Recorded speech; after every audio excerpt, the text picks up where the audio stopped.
Sejarah berdirinya Kerajaan Mataram kuno. Kerajaan Mataram kuno tercatat sebagai salah satu kerajaan masyhur yang pernah berdiri di Indonesia. Pendiri Kerajaan Mataram kuno atau Kerajaan Medang adalah Raja Sanjaya. Pada saat didirikan oleh Raja Sanjaya, letak Kerajaan Mataram kuno berada di sekitar wilayah Magelang, Jawa Tengah. Dalam sejarah Kerajaan Mataram kuno, yang berdiri hingga awal abad ke-11, ibu kota atau pusat pemerintahan kerajaan ini kerap dipindahkan. Di awal masa berdirinya, kerajaan ini merupakan kerajaan yang bercorak Hindu, namun mengalami perpecahan dan menjadi bercorak Hindu-Buddha. Selain itu, kerajaan ini juga terbagi dalam masa atau periode yang berbeda, yakni pada abad ke-8 berpusat di Jawa Tengah dan di abad ke-9 berpusat di Jawa Timur. Kala berpusat di Jawa Tengah dipimpin oleh dua wangsa, yakni dinasti Sanjaya dan dinasti Syailendra, sedangkan di Jawa Timur diperintah oleh dinasti Isyana. Letak Kerajaan Mataram kuno. Kerajaan Mataram kuno terletak di daerah Medang, Jawa Tengah. Raja-raja yang memerintah di Kerajaan Mataram kuno. Kerajaan Mataram kuno telah berdiri dan berkuasa dalam kurun waktu yang sangat panjang. Bahkan dipimpin oleh 3 dinasti yang berbeda. Selain itu, kerajaan ini juga tercatat pernah melakukan pemindahan ibu kota yang semula di Jawa Tengah menuju Jawa Timur.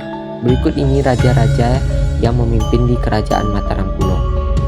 Pada masa ibu kota Mataram kuno di Jawa Tengah, yang pertama ada Raja Rakai Mataram Sang Ratu Sanjaya. Yang kedua ada Sri Maharaja Rakai Panangkaran. Yang ketiga Sri Maharaja Rakai Panunggalan. Yang keempat ada Sri Maharaja Rakai Wara. Yang kelima ada Sri Maharaja Rakai Garung. Yang keenam ada Sri Maharaja Rakai Pikatan Dana Maharatu Pramodawardhani. Yang ketujuh ada Sri Maharaja Rakai Kayuwangi alias Dyah Lokapala. Yang kedelapan ada Sri Maharaja Rakai Watu Humamalang. Yang ke-9 ada Sri Maharaja Rakai Watukara Dyah Balitung. Yang ke-10 ada Raja Daksa.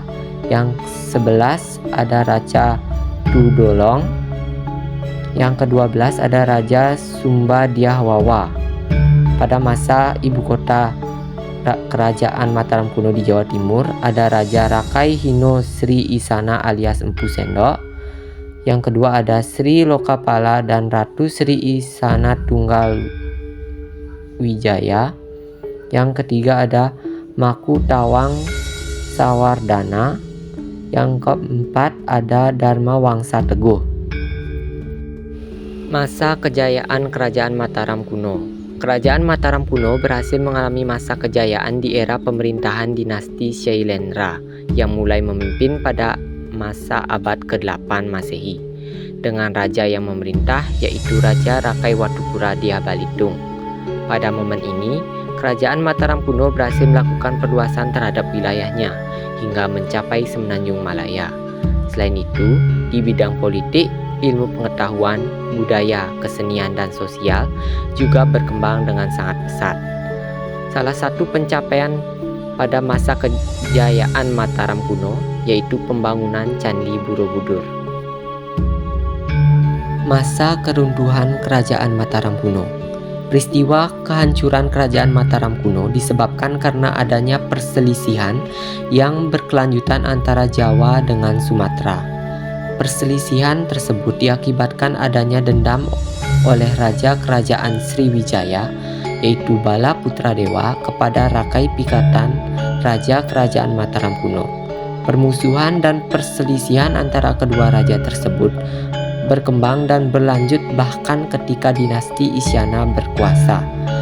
Kala ibu kota Kerajaan Mataram kuno dipindahkan ke Jawa Timur, Kerajaan Sriwijaya melancarkan serangan, namun dimenangkan oleh Empu Sindok yang merupakan raja kala itu. Keruntuhan kerajaan ini ditandai dengan meninggalnya Raja Dharma Wangsa yang merupakan cicit dari Empu Sindok.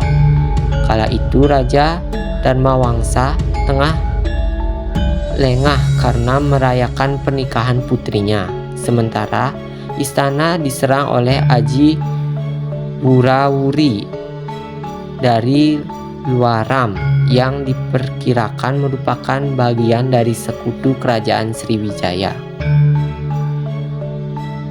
Peninggalan Kerajaan Mataram kuno. Ada beberapa peninggalan Kerajaan Mataram kuno, yaitu yang pertama ada berupa candi, yaitu Candi Bima. Yang kedua ada Candi Kalasan, yang ketiga ada Candi Plaosan, yang keempat ada Candi Prambanan, yang kelima ada Candi Sewu, yang keenam ada Candi Mendut, yang ketujuh ada Candi Pawon, yang kedelapan ada Candi Puntadewa, yang kesembilan ada Candi Semar, yang kesepuluh ada Candi Srikandi, dan yang kesebelas ada Candi Borobudur. Selain itu, ada juga peninggalan berupa prasasti, berupa yang pertama yaitu Prasasti Canggal, yang kedua ada Prasasti Kalasan, yang ketiga ada Prasasti Mantiasih, yang keempat ada Prasasti Klura. Dan berikut merupakan foto-foto dari peninggalan Kerajaan Mataram kuno, baik itu berupa candi dan berupa prasasti.